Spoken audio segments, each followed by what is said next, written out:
this is how we connect to the fire horse, because the fire horse energy is momentum, speed, no patience for indecision, amplifies who you already are. So if you're on that other side, look at that amplification, and that's going to be uncomfortable, especially if you spent some time hopping back and forth. The fire horse does not wait for fence sitters anymore. Like there's too big of a chasm. It rewards movement and it exposes hesitation. And that energy has already descended upon us. Like we've had to make some decisions of, okay, where are we playing small? And why are these areas so uncomfortable? Because we are sitting on a fence. So this chasm opened up, areas of our life that were like, oh, yeah, that's a crotch burner because I had a foot over here and a foot over there. And now I'm falling through. Welcome to Elevated Life, Real Wellness and Transformation Podcast, where we walk alongside the internally driven individual as they transform their life through wellness, movement, mindset, and personal responsibility. If that's you, you're in the right place. Let's jump in. There's a moment when the ground doesn't shake, but it still splits. Nothing dramatic happens, no explosion, no warning. You just realize the path you were standing on doesn't connect anymore. There's no way around it, no bridge, no shortcut. You either stay where you are or you cross. And today we want to talk about that divide, what it represents, why it's here now, and why we're no longer pretending it isn't. Yeah, basically. So this whole podcast stems from a vision that I had last week. And it was something that just kept popping into my head. And essentially what it was a huge chasm in the earth that wasn't created by anything that you could really tell, I guess. Like an earthquake or something, shattering. And mind you, I don't believe that this is in the physical realm. This is within the soul of the human, okay? And basically on one side of the chasm, I was on one side of the chasm and there was a ton of people behind me. And then there were people on the other side. And this was like a very large chasm, right? It wasn't just like a small thing that you can maybe jump over or shimmy down and then kind of shimmy back up. But it was a huge chasm. And it like hit me like a ton of bricks when it popped into my mind. This is basically the Great Divide. And I'm not bringing everyone with me. Not everyone is coming along for the ride. And that's basically, what we're talking about today on Elevated Life Podcast. So like I said, it wasn't an earthquake. And the other thing is that there was no way around it. Like you couldn't walk around it. You couldn't, again, jump across it. You couldn't build a bridge, nothing. It was too big. But there was no end to it, which I thought was super interesting. So if you wanted to cross, you had to go down into the depths, probably of your soul, and then climb your way back out. Yeah. So really what we're talking about is like, just to get a visualization of it, like the Grand Canyon. Or that's pretty big for what I saw, but it was big.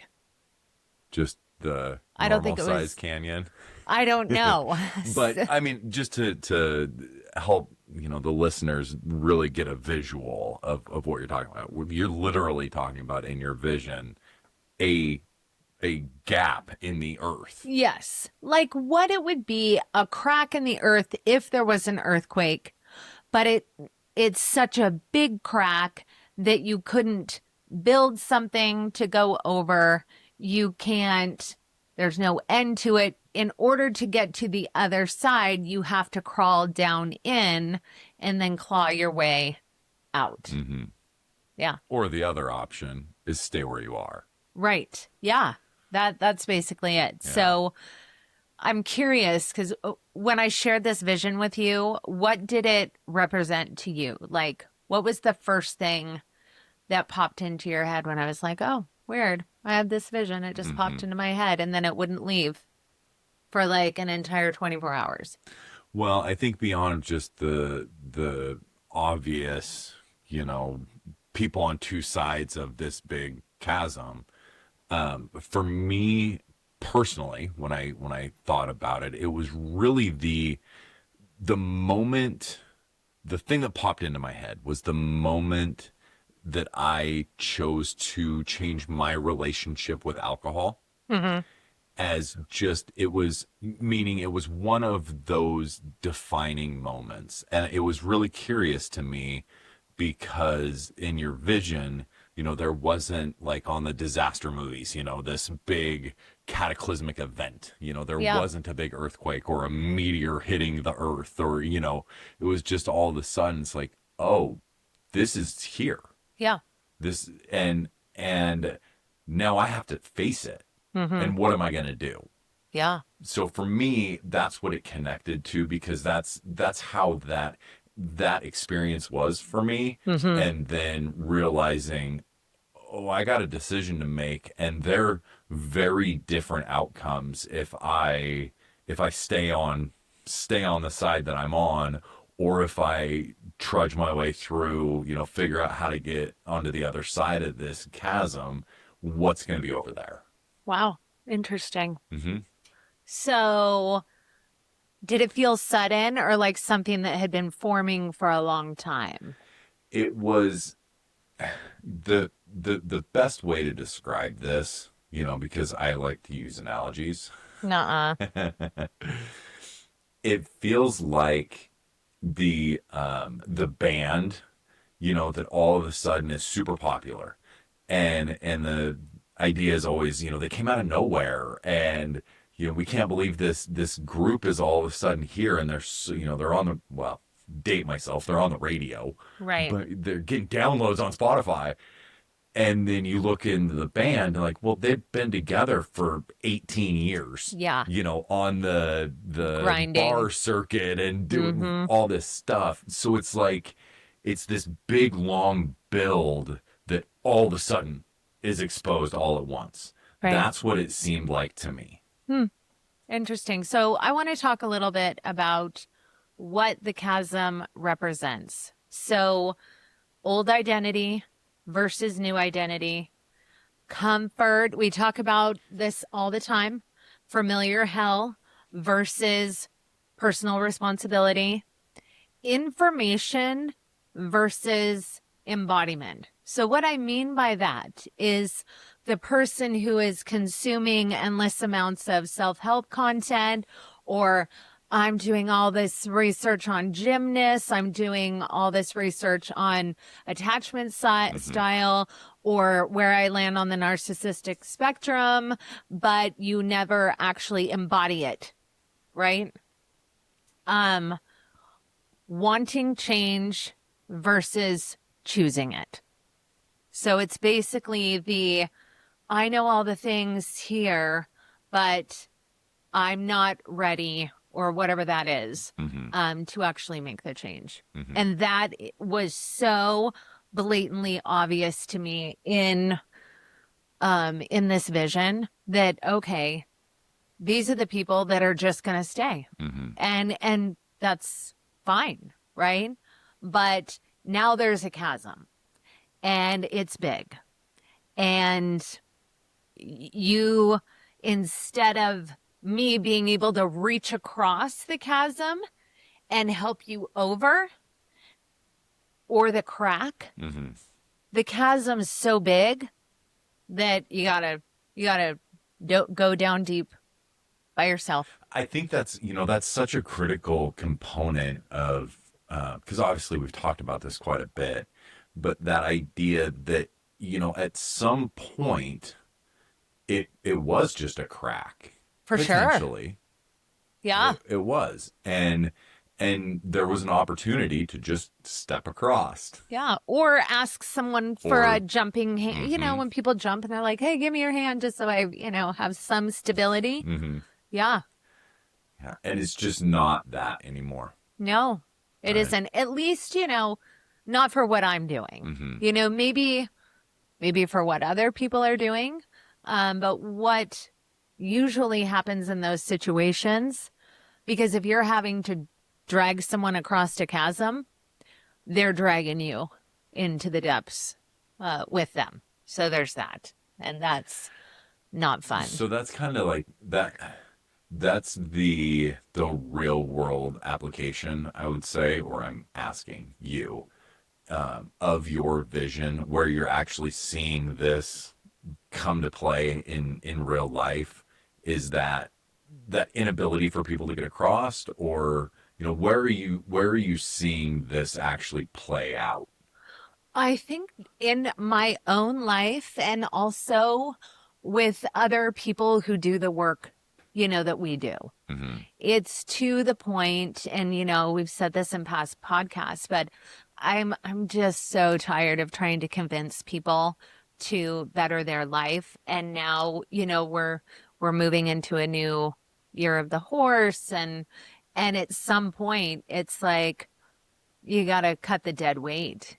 And I'm just seeing that play out in my own life personally. What? Oh, go ahead. Yeah, that's meaning just with how I'm approaching handling any and all situations.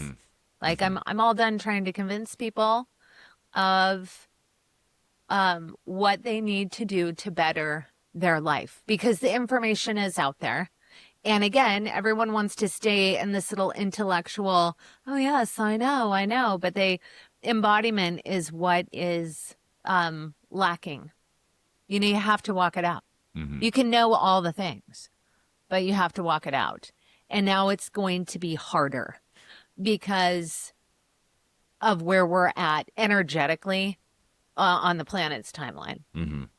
I mean, Before we get to that, and that's a big part of this podcast, is that harder, what do we do now, Yeah. so to speak.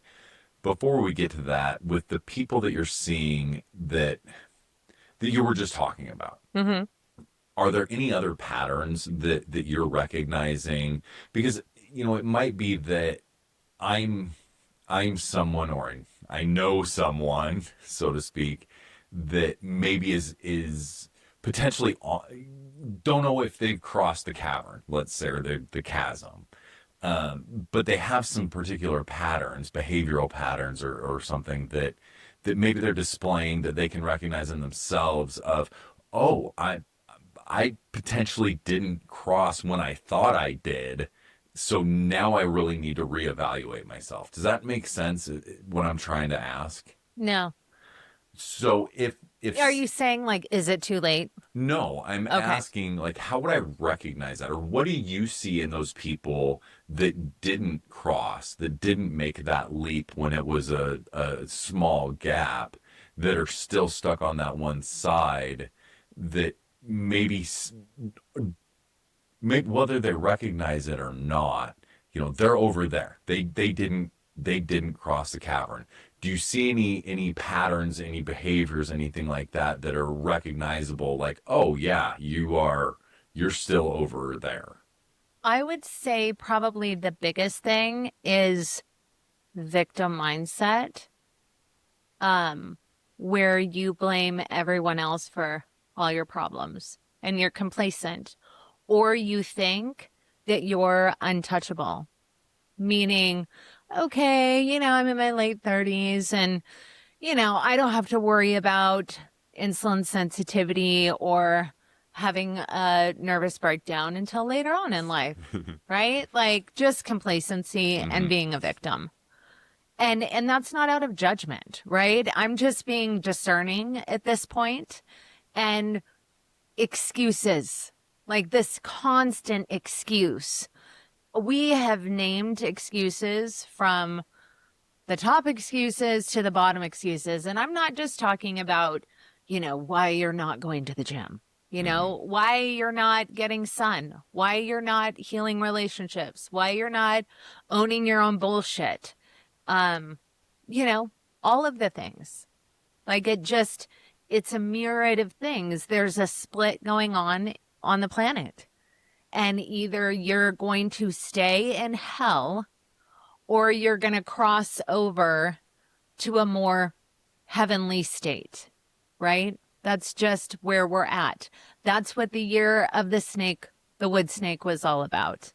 And the shedding and the just, you know, well, I don't have to explain to most of you who are listening to this because you did your snake work. But, you know, we still have to navigate in a world where there's people on the other side of that chasm. And this isn't from like me looking down at the people on the other side or any of that. It's just shit splatters, right? We've said that before. And I no longer am getting within range of splattering shit. And the chasm has provided that distance.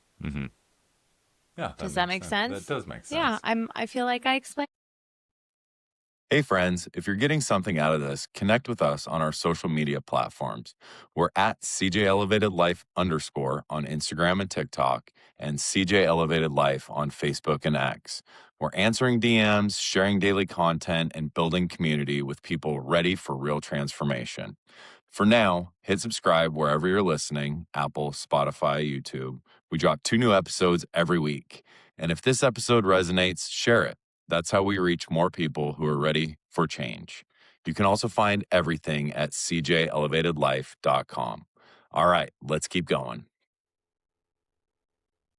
So why you can't go around it is basically people keep looking for a bridge, right? They keep looking for that extended hand, like I was talking about, or a shortcut, or a way to be carried. And there is none of that anymore. There's no bypassing. I think we were in a phase previously where you could kind of do that, like I talked about, but that's gone. And so crossing at this point is complete discomfort, complete ownership, your own effort, and letting go of all the excuses. That's basically what it's going to require. If that's not something that you're willing to do, then you aren't crossing. I think that's the big takeaway, or a big takeaway from this is, yes, the chasm is there. No, there's no way to get around it, but you can get to the other side. For sure. And those are the things that you're talking about. It's just going to be a lot more difficult now. It is. And I think it's, you know, partially because the people who were waiting on the other side of that crack have been drug through the shit for so long that they're like, dude, I'm done. All of us have been screaming from the rooftops, change your life, do the things. Here we go. Here's the programs. Here's the healers. Here's the blah, right? And it's like, no. And so it's just like, we can't shrink back to, you know, we got to go. We're actually on the horse, saddled up, ready to go. And so that's basically, you know, what I see. So why do you think people keep waiting for the ground to close again? I think it's a fascinating perspective on humans, because we always want to think that we are living in an advanced time compared to everybody else, but like we're so unique in where we are in history. You know, you get a lot of the like the cult leaders, you know, this is the end of the world stuff. At the same time, people don't really believe that there's actually going to be a change.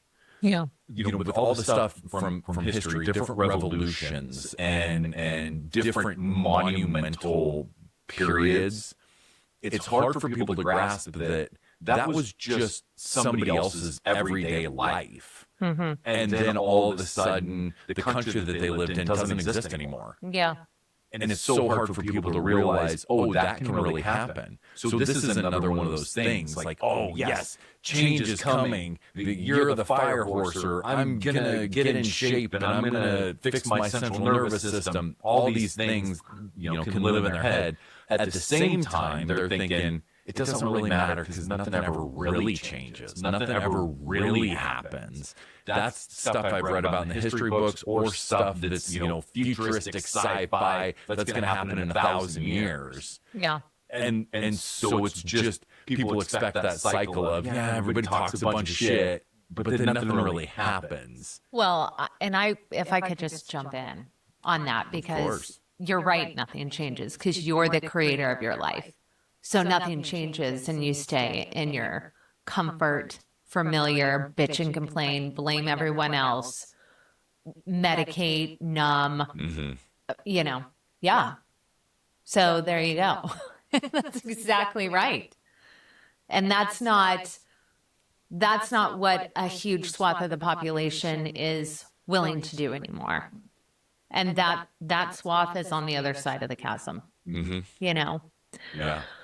So what do you think happens when someone refuses to cross but still wants the outcome?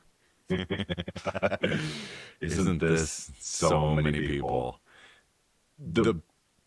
I think the number one thing that comes to my head is regret, because they're living in that desired future state without taking the steps now, and you don't really see that until it's too late.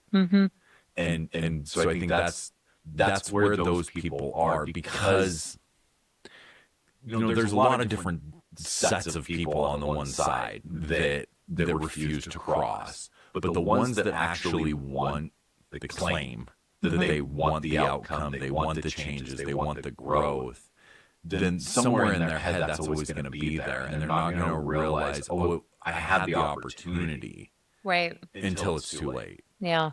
And so I think that's where those people that want that outcome versus the people that are just like, man, I love comfortable hell. I want to stay here forever. Yeah. Then they just, deep down, I think they're probably miserable. Or they just don't know. Or right? We know. talked about, the head in the sand people. Like, they just don't know. But there's such a great awakening happening right now. I think people do know. I think they know. And it's not too late to cross, but you got to fucking giddy up. That's pretty much where we're at. So let's move on, right? So let's talk about, what does almost ready actually look like to most people. I have a client that I just recently, came on, and it's been a really curious thing, and I wanted to share this story. She told me that she kept waiting to be ready. Like, she knew that she needed to start going to the gym and exercising and doing all the things because she knows what it does for mental health. And, she's getting older, and she's having some hip mobility issues and things like that. And she said she kept waiting to be ready, and ready never happened. And so she just decided to leap and, found me on a Google search and was like, okay, I want to train. Here we go. And I really applauded her for doing that, because the whole notion of, I'm waiting to cross into the chasm, I have to make sure I have all of my fancy rappelling gear and my, 1 gallon of water per day that it takes to cross through the chasm. Sometimes you just gotta effing leap, people. And you're never really going to be ready. If you're listening and you're not sure, that means it's time to go. It's go time, right? If you're not even listening at all, well, then you're not listening at all. But it's still go time. Yeah, you just don't know. Yeah, it is. And so I congratulated her for being so courageous. For just like, I kept waiting to be ready. I decided I'm never going to be ready. And she's like, I need my own personal David Goggins. And I was like, oh, lady, I am not that. I'm definitely not that. But I get it. I mean, I needed my own personal David Goggins in the form of Andy Frisella, who I learned about 75 hard, and that catapulted me, right? But just, I guess the lie of being ready, you got to just go. Mm-hmm. That's where we're at. I think the important thing around that too, or an important thing, is it's easy to get caught up in timelines, and really that's what we're talking about, with being ready and when am I going to be ready, and how long does it take, or anything like that. People like to have that concept, and it's so important to highlight, and this might be a little bit harsh, but the reality of this concept is it's harsh. It can be harsh. So the truth is there is zero timeline, meaning if you are waiting for whatever magical stars align before you're ready, then you are betraying yourself. Oh, yeah. Because there is no ready. So every second you try to convince yourself, I'm going to do it as soon as I'm ready. As soon as this happens, then I'm going to be ready. That's self-betrayal. Yeah, it is. It is. Yeah, there's just no other way around that. And it starts with just knowing, right? I mean, if you don't know, then you're just ignorant. I guess that's the point. Yeah. Right. As soon as you know, it's time. Yeah. And every second you wait is self-betrayal. Yeah. And so this is basically, where we're moving in the business, right? And we've talked about this. We already rebranded the people who are willing to be uncomfortable, be honest, quit outsourcing all the responsibility, move without guarantees. You just talked about timelines and all of the, right? Like there's no end to any of this. You just have to keep going. And that's what it is. What do you notice is different in people who actually cross over? Like, what is one of the first things that you notice that is different? Believe it or not, what I'm going to say is those people actually question themselves. And this is what I mean by that. There's a gleeful ignorance, and you used that word just a second ago, so it kind of spurred that onto my head, of not crossing that chasm. Because it's like, I'm good, or I'm putting it off until whatever bullshit you're telling yourself. But that doesn't come with questioning yourself. And so when you actually cross right initially, when you're just getting your feet set on the other side, because of those things you talked about, you've got to be uncomfortable. You don't have any guarantees. You don't have any timelines. Then it's like, okay, what the fuck am I really doing? Yeah. What is going on here? Things look different. I'm just on the other side of this ravine. Right. But everything looks different. Why does it look different? Am I supposed to be here? Oh, don't you think that's one of the biggest questions? Yeah, absolutely. Yeah. And so it's all normal. But it's questioning toward a positive outcome. I think the difference is, like, am I supposed to be here? What am I supposed to be doing versus I'm not supposed to be here? Right. I think that's the difference in what I see, because it's that cautiously optimistic apprehension of I'm doing something. Yeah. Now, I don't know what it is. I don't know where it's going, but all of a sudden I'm on the other side and I'm going away from that chasm. I'm not tiptoeing to it. Interesting. So what I see after that is I see people trying to jump back over. Yeah. They want to jump back over because guess what? Effing hard. But now they can't. There's no jumping back, right? And even for the people who jump back and touch down, you can't live on that side for very long without being very fucking uncomfortable. And that's the year of the fire horse right there. So if you are someone who jumped over to the other side when it was just a crack, and then you said, ooh, this is hot, don't like it, I have to be accountable. I have to change my life. I have to shut my fucking mouth and learn how to listen and not be so judgy. And, oh, sorry. Granger's calling me. I'm going to turn that off, which makes me nervous, but we're just going to go ahead and finish this podcast. We can stop. No, it's okay. Are you sure? Yeah, it's fine. Okay. Anyway, what was I saying? Jumping back. Yeah, it's gonna be so uncomfortable. So I see a lot of people who want to jump back, or they want to jump back and forth. But like I said, the chasm is so big now. There's none of that happening. To keep that analogy going for just a second, that climb back, because where we are now, if you're over here on the fire horse side and you're trying to get back, that climb back is you're climbing through hell. Yeah. And I don't to get back to hell. You really realize how hard it is going to be to get back to the shit that you were trying to leave. Yeah. So there's that too. And then obviously if you wanted to come back across, now it's infinitely times harder. Yeah. That's what I see. You know, that the play is gone.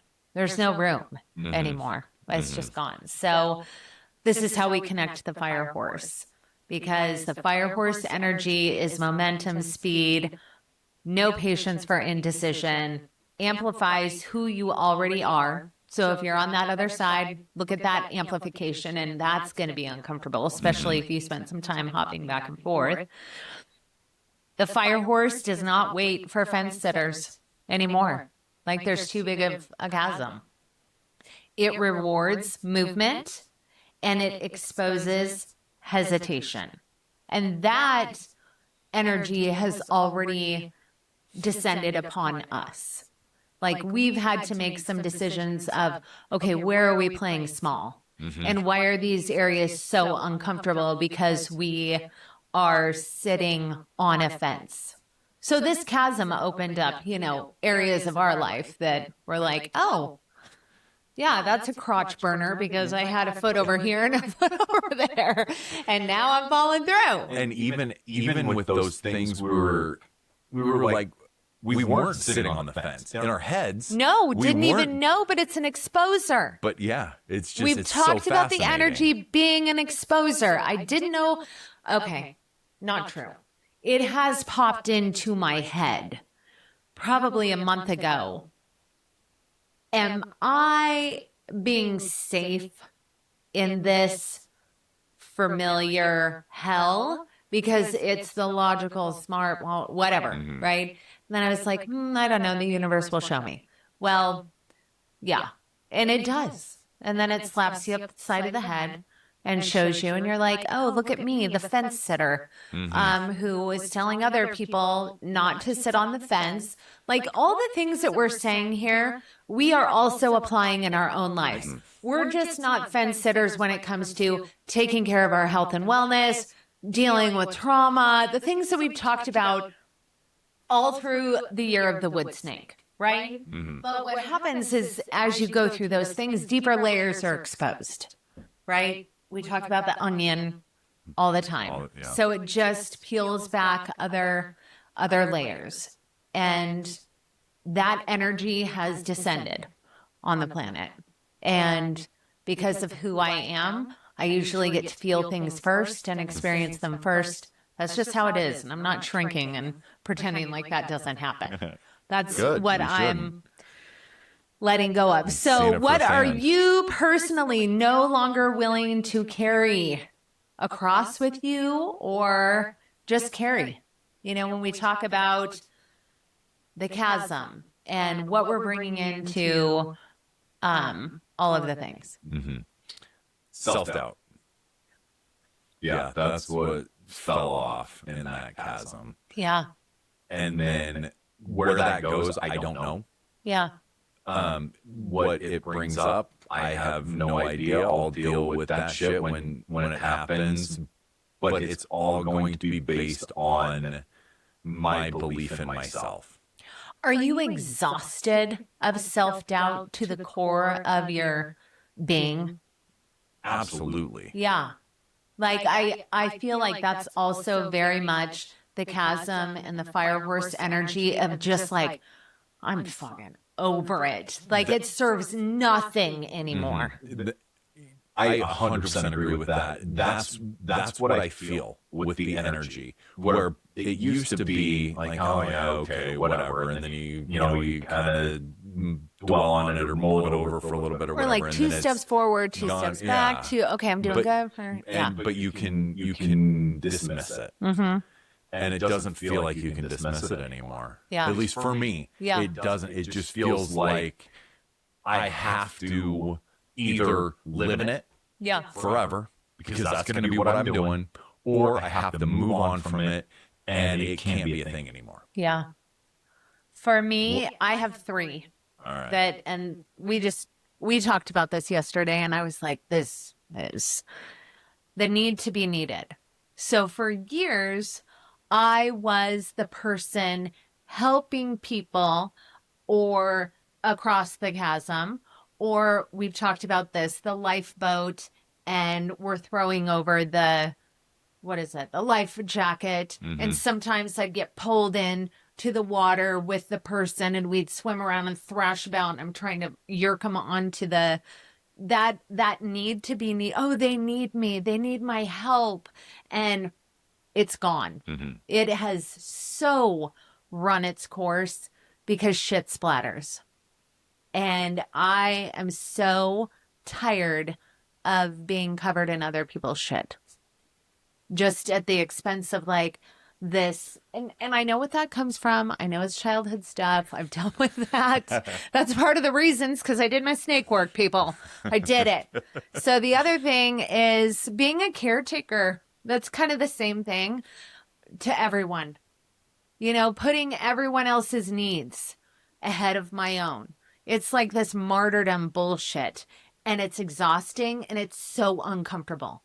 These 2 things that I have just talked about that used to feel safe to my central nervous system now feel gross, dirty, and so uncomfortable. Almost like if you're brushing your hair in the wrong direction, or, you know what I mean? Just so, it just is not right at all. And the last thing is managing or being concerned about everyone else's feelings. Oh, how are you doing? How are you doing? Oh, how can I, it's still kind of the same thing, right? Like, no, I'm not responsible for how you feel. I'm not. Or making you feel better all the time. That's not my job. That's your job. That's your dysregulation. And me constantly feeling like I needed to manage these 3 things, that was my dysregulation that I was projecting onto everyone else. Now I am taking those things back, not doing that anymore. And I'm really excited about not doing that. Does it make you nervous? Only one of the areas makes me nervous, and that's the because it's still a habit that is dying slowly, which is the constantly checking, are you okay? Are you okay? Are you okay? Right? I think that's going to be hard. And maybe I do that. Oh my gosh, I'm just having an epiphany right here on the podcast. Maybe I do that because I'm not okay in the moment. So I need to hear that someone else is okay so that I can then be okay. Dun, dun, That's dun. fascinating. Yeah. Yeah, I actually think that's what that's from. So and I just had this epiphany. Yes. Real time. So now you have to look inward with not being okay with certain situations. Yeah, so now I know that when I want to ask if you're okay, I really need to ask myself, why are you not okay? Mm-hmm. There you go. All right. So you just got that All right. on real time. So that's the vision of the chasm, and it just got into full completion with that last I little know. I ditty. feel like that's a great spot to end. I mean, do you have anything else? I don't, but if you're someone who struggles with that, wanting to micromanage everyone else's emotions, maybe it's because you're not okay. And so there's some insight right there. And again, it's not too late to cross the chasm. Mm-hmm. The divide is big. Okay, it's big. And a lot of the work that you're going to need to do is going to be on your own, Mm-hmm. which I believe makes you so much stronger when you come out of the chasm than when you just need all this coddling through it. So, strength be with you, Elevated Life podcast listeners. Thank you for listening. And we'll talk to you soon.